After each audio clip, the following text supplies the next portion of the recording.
Hoy en una teleconferencia por la inauguración del hospital en Ituzaingó, el presidente Alberto Fernández dijo que los adultos mayores en la ciudad de Buenos Aires no tienen dónde atenderse. Salió a contestarle y a contradecirlo Fernán Quirós, ministro de Salud de Horacio Rodríguez Larreta. ¿Es esto un indicio, al menos, de que la unión en la lucha contra el coronavirus llegó a su fin?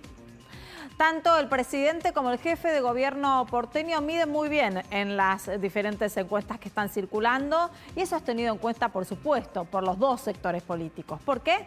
Y porque justamente todo pasa muy rápido en este país y aunque ustedes no lo puedan creer, la dirigencia política ya tiene en la mira las elecciones legislativas del año que viene. Más allá de las disputas electorales, son muchos los sectores a atender. Hoy UNICEF publicó números alarmantes sobre la pobreza en nuestro país y me pregunto, entre la pandemia, la deuda, las disputas políticas, ¿habrá lugar para pensar alguna vez en un plan contra la pobreza estructural?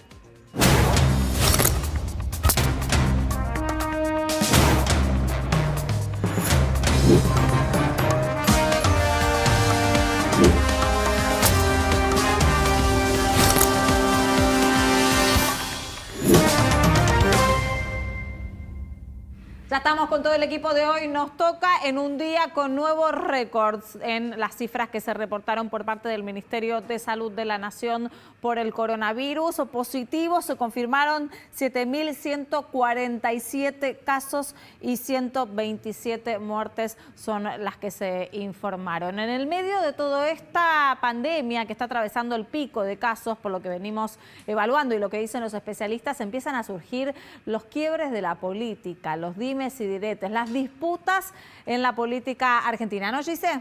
Así es, Diana, como vos bien decías, ¿no? Se empezó a meter la política, porque la pandemia en algún punto también aceleró, parece loco esto, contradictorio, pero aceleró las internas, porque vos fíjate, a ver, esta alianza que tejieron, sanitaria, o esta relación que tejieron el presidente Alberto Fernández con Horacio Rodríguez Larreta, generó en los espacios de cada uno internas.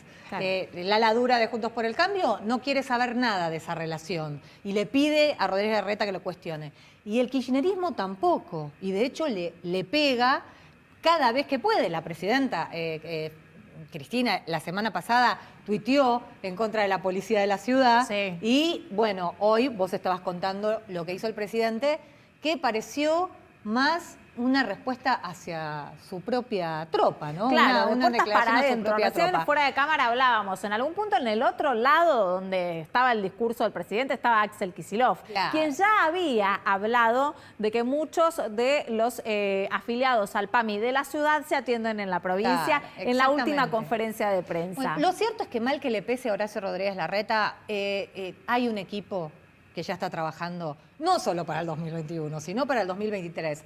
Él no quería que sea tan rápido esto, pero... Está trabajando para Horacio Rodríguez Larreta para a nivel Horacio nacional. Rodríguez Larreta, el equipo, su equipo de comunicación, está su ex jefe de campaña Eduardo Machiavelli, está Rogelio Frigerio, está Emilio Monzó. ¿Por qué mal que le pese? No me la vas a dejar picando. Sí, porque él no quería, digamos, ningún político quiere empezar tan temprano a laburar para una candidatura, porque, viste, pasa de todo en un año en este país.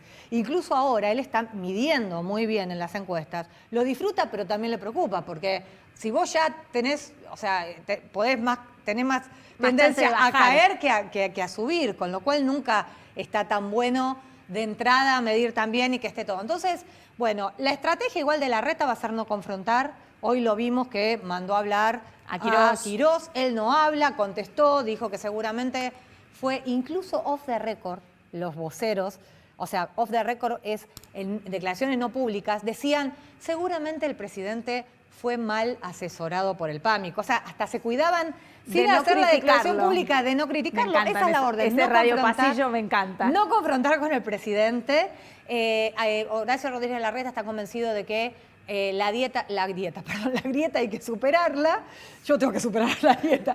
La grieta hay que superarla y que él va a seguir de manera moderada porque dice que llegó el momento, va a mantener a los propios y a los duros, sí.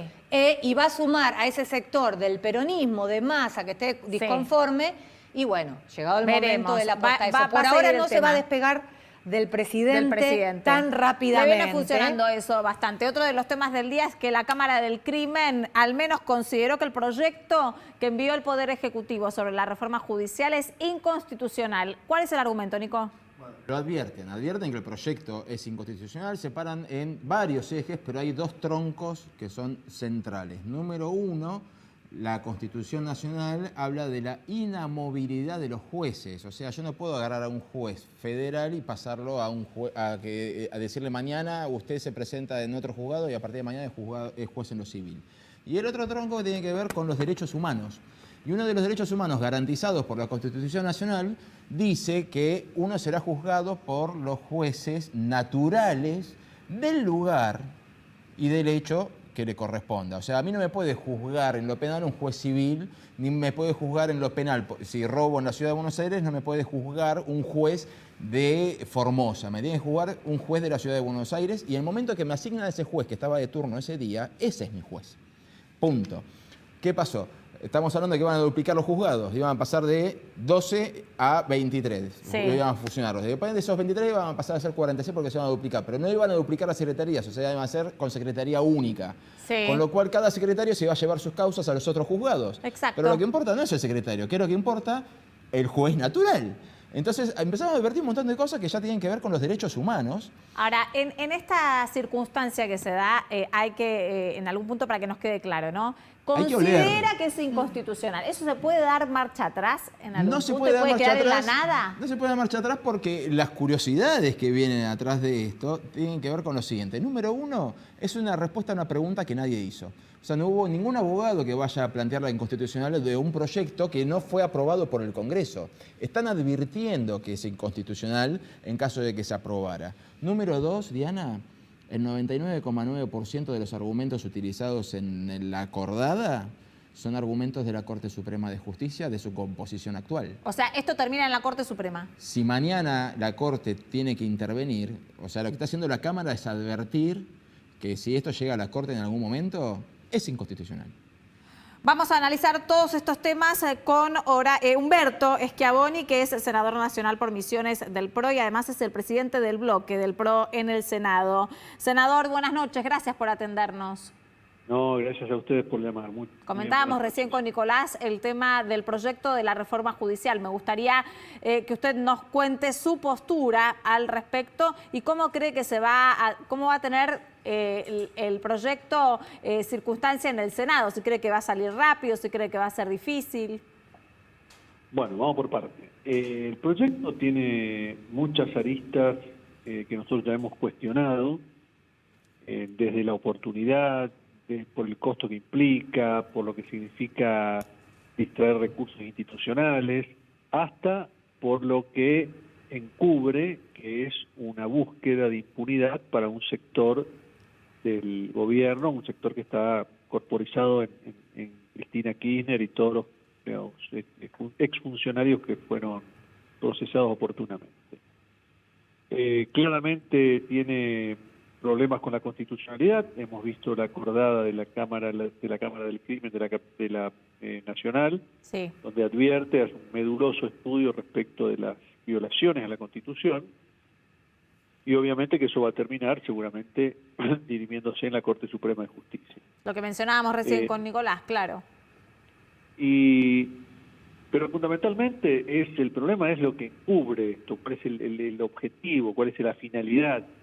Entonces, cuando nosotros estamos totalmente de acuerdo con los enunciados de que la política no tiene que interferir en la justicia tiene que ser un poder absolutamente independiente, tiene que ser un poder profesionalizado, independiente, donde la política no tenga absolutamente nada que ver, estamos de acuerdo. Pero acá lo que se está haciendo es, primero, dotándole al Poder Administrador una gran discrecionalidad con la designación de estos 23 jueces originales, y fundamentalmente con la reforma al Consejo de la Magistratura, que esto también es un objetivo encubierto de la reforma, y obviamente estamos en desacuerdo con la ampliación de los miembros de la Suprema Corte, porque sí, pensamos que la estabilidad de la máxima autoridad garante de la República, que es la Suprema Corte, es fundamental. Bueno, veremos qué es lo que dice también el Consejo Asesor. ¿Y el tratamiento en el Senado cómo cree que va a ser?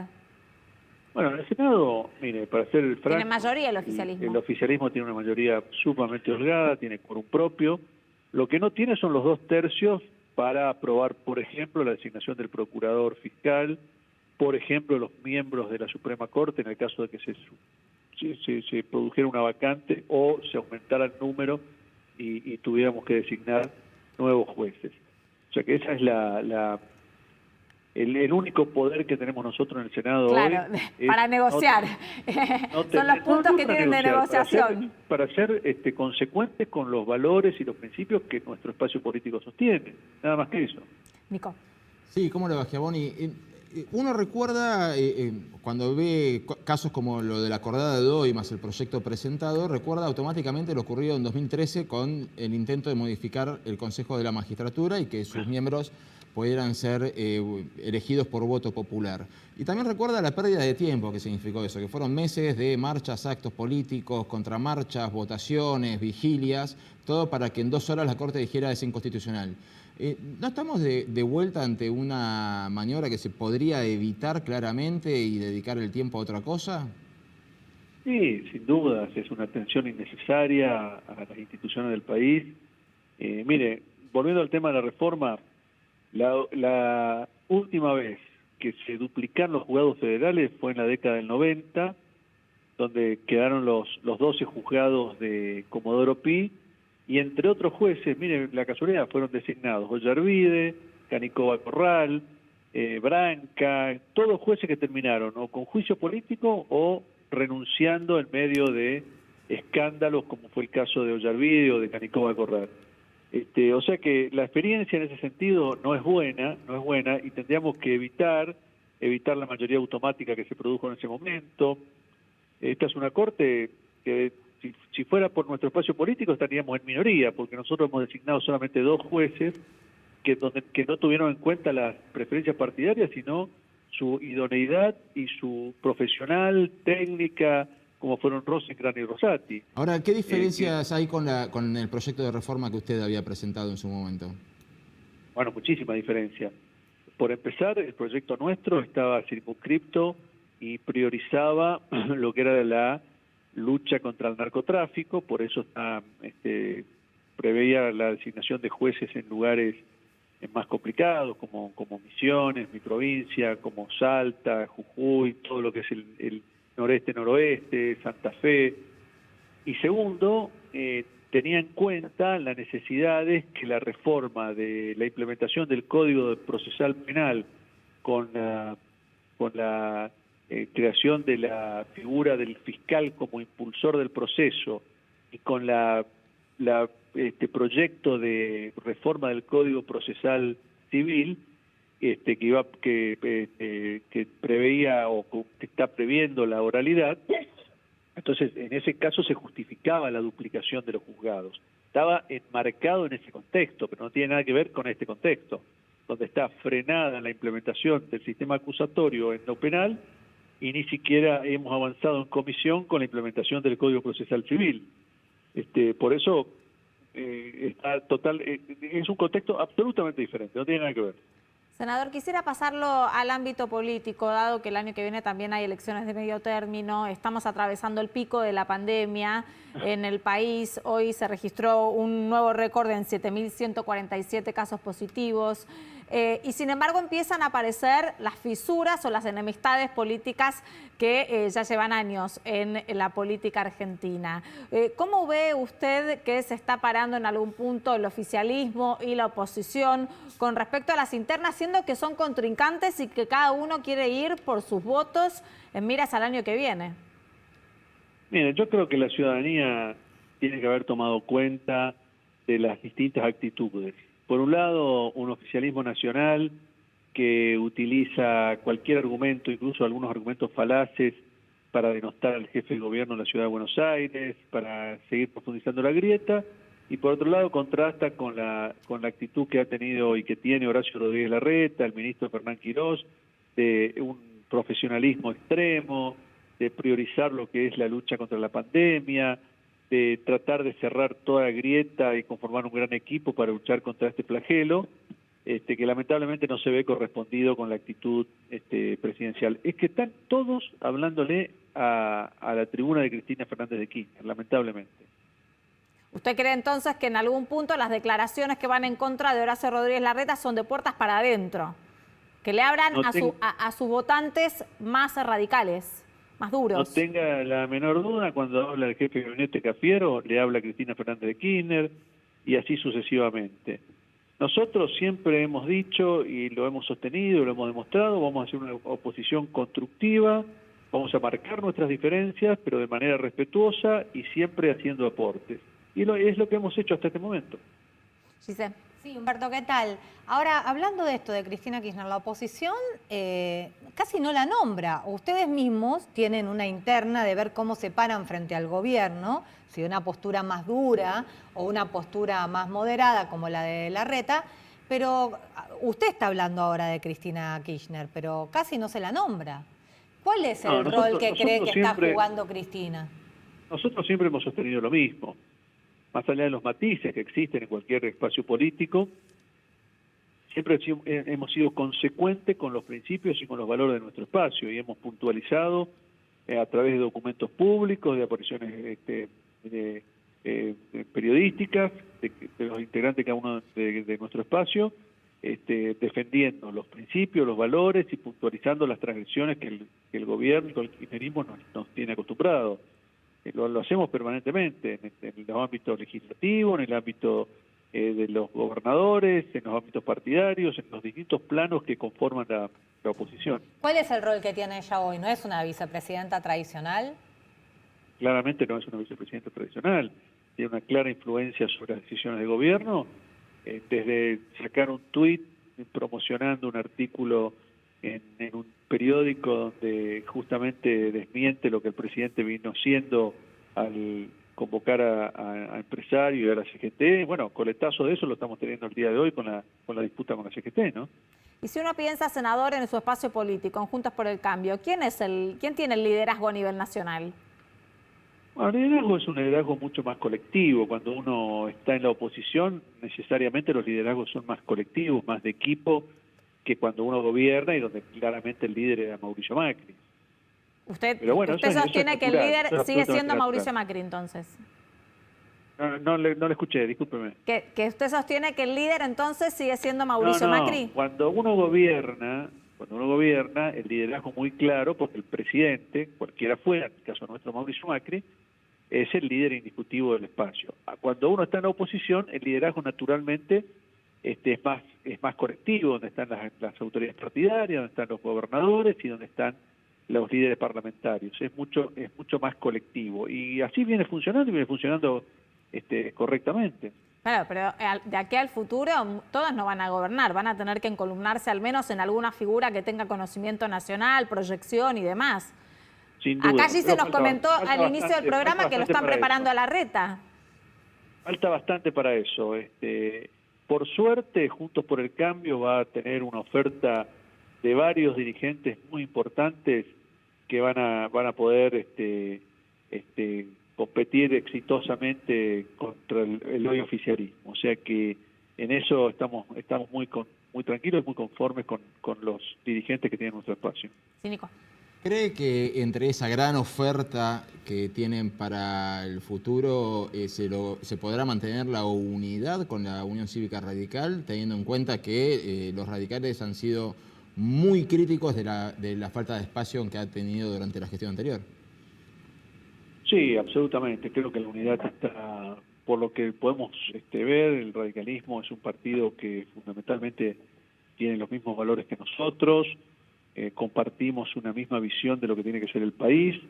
Yo estoy convencido de que vamos a llegar al 2023 unidos y muy consistentes en cuanto a nuestra oferta electoral. ¿Y cómo lo ve a Monzó y a Frigerio en el espacio? Porque ya hubo voces de que podrían llegar a ir por afuera de Juntos por el Cambio. ¿Me escucha, senador? ¿Se cortó? No sé si me dicen si se cortó o no. Se cortó, qué pena. Bueno, en algún punto también dejando traslucir de que van a intentar mantenerse unidos, que es lo que vienen diciendo los analistas, ¿no? La necesidad de el Frente de Todos como coalición y de Juntos por el Cambio también como coalición de mantenerse unidos para tratar de captar esos votos que van por ahí. Queríamos hablarles sobre la deuda, ¿no? También porque Juntos por el Cambio en algún punto le dio vía libre. Exactamente, sí, bueno, y en realidad cómo sigue la película. Si después de esta, de alguna manera, buena noticia que tuvo el gobierno nacional, se puede pensar en que arranque finalmente, se ponga de pie la Argentina y qué va a ser justamente la oposición a la hora de justamente acompañar o no las distintas propuestas que tenga el oficialismo. A ver si nos escucha el senador. ¿Senador nos escucha? Sí, le estoy escuchando perfectamente. Acá queríamos preguntarle sobre la deuda con Facundo Zonati. Sí, senador, ¿cree que es la primera buena noticia que tiene el gobierno nacional? Y en ese sentido, ¿cómo sigue la película ustedes desde la oposición?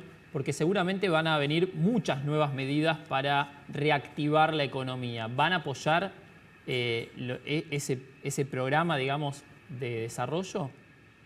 Nosotros creemos que lo de la deuda es una buena medida, no una buena noticia no para el gobierno, sino para el país.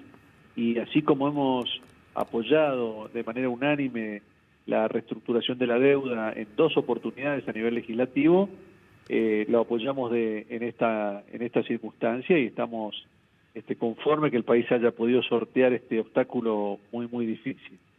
Y vamos a ser consecuentes con lo que decimos. Toda medida que tenga que ver con el bienestar de los argentinos, con la recuperación del país, con la promoción del empleo, de la inversión, de las pymes, nos van a tener acompañándolos. Senador, en la construcción del país post-pandemia, ¿no? Y con todas las características también que tiene la Argentina con muchos años de letargo en el desarrollo, en la economía y demás. Uno consulta con diferentes especialistas y todos hablan de la necesidad de consensos. Y después habla también con parte de los políticos desde su espacio y también desde el oficialismo y también mencionan la gran necesidad de consensos para construir el país. Sin embargo, después a la hora, ¿no?, de ejecutar y de tener hechos, no se logran. Bueno, pero no es por culpa nuestra. Nosotros hemos dicho ¿No? eso. El oficialismo dice que es por culpa de ustedes. Bueno, yo le voy a dar hechos concretos. En diciembre hemos acompañado y facilitado los 2 tercios en el Senado para tratar de manera express todo el paquete de emergencia que propuso el gobierno. Hemos apoyado de manera unánime la reestructuración de la deuda en 2 oportunidades, tanto la deuda en general como la equiparación de la deuda tomada bajo legislación argentina con respecto a la otra deuda. Y cada iniciativa que nosotros consideramos que es positiva para el país la hemos votado en conjunto, como el tema de la delimitación de la superficie marítima, como el tema de la Observatorio de Malvinas. Le estoy dando ejemplos así que me estoy acordando en este momento de la agenda legislativa, pero hubo muchos más temas como la fibrosis quística, etcétera. Yo le preguntaba principalmente porque los consensos también se necesitan para el problema de la pobreza estructural. Hoy salieron números, está Facundo. Sin duda, quería preguntarle sobre... Se necesita para que el país pueda superar este derrotero de frustraciones y encaminarse hacia el desarrollo y a la inclusión de toda su población. Sin duda nos van a tener siempre activos y consecuentes con políticas que tengan que ver con ese objetivo. Ahora, estamos siendo sometidos a ataques que tienen que ver con esta reforma judicial como lo analizamos antes, que tiene que ver con lo de tratar de denostar al procurador fiscal, con acusaciones que son absolutamente irrelevantes, que tiene que ver todo con la impunidad de un grupo de dirigentes del oficialismo, y nosotros ahí vamos a ser consecuentes con nuestros valores, como le dije al principio, y vamos a ser muy firmes en la defensa de la institucionalidad, en la defensa de la independencia de la justicia, en defensa de terminar con la impunidad de este país. Eso vamos a ser absolutamente inflexibles. Facu. Sí, no, la verdad que los datos que hoy presentó UNICEF son alarmantes porque proyecta más de 8,3 millones de niños en la pobreza para fin de año. Y no es algo nuevo en la Argentina. Hace más de 20 años que la pobreza está en los niños por encima del 30%. Me pregunto si esta vez realmente los políticos van a tener la capacidad de ponerse de acuerdo en cambios estructurales, porque estamos hablando del futuro de la Argentina. Nosotros, como le he dicho, estamos listos para trabajar por el futuro de la Argentina y toda iniciativa que sea con ese objetivo nos van a tener acompañándolos y apoyándolos y haciendo aportes que nosotros consideramos para mejorar esas iniciativas. Eso no tengan la menor duda. Senador, en algún punto también es inevitable pensar en cuando aparece la política, entonces, ¿no? Porque estamos todos de acuerdo con la pobreza, con la pandemia, en el momento de trabajar juntos, buscar consensos y demás, pero después aparece mucho la política argentina y los vicios. ¿Usted cree que el presidente puede llegar a tener en algún punto una diferenciación con el resto de su coalición y tratar de buscar estos equilibrios que necesita la política? Bueno, ese es un problema del presidente. Nosotros esperamos que el presidente, como lo ha dicho, y no tenemos ninguna razón para desconfiar de ello, trabaje para superar todos estos problemas. Y como le dije antes, nosotros estamos listos para apoyar cualquier política que tenga que ver con la mejora de la situación que tienen muchísimos argentinos, y ni hablar de los niños en nuestro país. Senador, gracias por atendernos. No, gracias a ustedes, muy amable. Vamos a ir al corte, pero antes me gustaría que profundicemos el tema de la pobreza, principalmente por la niñez, ¿no? Antes de entrar al aire nos consultábamos con los chicos cuánto un niño después tiene para recuperarse en años. La necesidad de caer en la pobreza después tarda mucho en salir. Y si es que se recuperan, porque de nuevo, hace más de 20 años que la pobreza estructural en la niñez es del 30%. 30%, ese es el piso de los últimos 20 años, entonces es preocupante porque más allá de después, si salen, los primeros años son centrales en el desarrollo, lo sabemos, por una cuestión también de nutrición y demás, es fundamental. Para allí que la política en algún punto no se ocupó de forma diferente. Sí, bueno, generalmente lo que existe con la política es el clientelismo, ¿no? Esta cosa de tener de alguna manera el voto cautivo entre la gente más pobre, la gente que más necesita, justamente a cambio de con los punteros y a cambio de, bueno, te doy esto y vos me votás. Digo, es verdad que después el voto es soberano, la gente puede hacer lo que quiera en el cuarto oscuro, pero si vos tenés muchos empleados públicos y la gente que trabaja en un lugar, como por ejemplo como empleado público, sabe que puede perder el puesto si cambia el intendente o si cambia el gobernador, o bueno, o va a dejar de recibir determinada plus de dinero, cosas. Entonces, bueno, es una forma de hacer política. Hasta ahora se privilegió. Hace poco tuvimos el video de Ishi. Esto. Claro, se privilegió esto a que la gente se desarrolle y pueda valerse por sí misma. No, y en parte coincido y en parte disiento con ella respecto de lo que tiene que ver con la inmediatez, ¿no? Necesitan una solución inmediata para algo que por ahí es de raíz. Porque en el 2015 Macri ganó los barrios más pobres de la ciudad de Buenos Aires, en el 2017 le dieron la espalda. O sea, en 2 años se solucionan tus problemas, pero necesitas lo que dice Facundo, ¿no? 20 años de problema. Inmediata. Y ante la solución inmediata viene alguien con un bolsón, o viene alguien y te da una salida económica viable, mensual. Y bueno, es algo obvio. Podemos llamarlo clientelismo, podemos llamarlo supervivencia también. El tema es que hay cuestiones de raíz que hasta ahora no hubo un economista que hayamos consultado a lo largo de los 2 años que llevamos el programa que te diga, mira, esto se arregla sin dolor. No, o sea, y creo que nadie está dispuesto a pagar. Vamos a seguir con estos datos y esta discusión después del corte porque vamos a poner lupa en los datos, en los números que se dieron hoy por parte de UNICEF. Ya venimos.